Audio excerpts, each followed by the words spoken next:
Hi everyone, welcome back to this channel. In this video, I'm going to show you how you can clear your Instagram cache.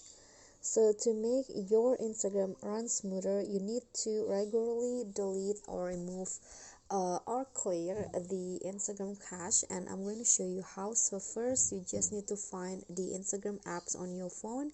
Then don't open it, just long press on it.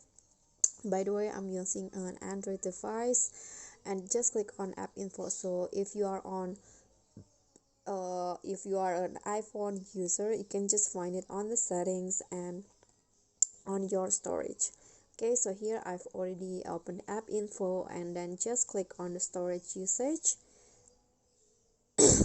Then you'll find cache files here, and to clear it, you can just click on the clear cache in here.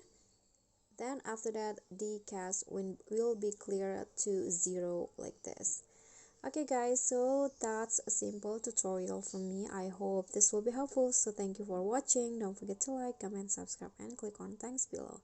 I'll see you all on the next tutorial. Bye.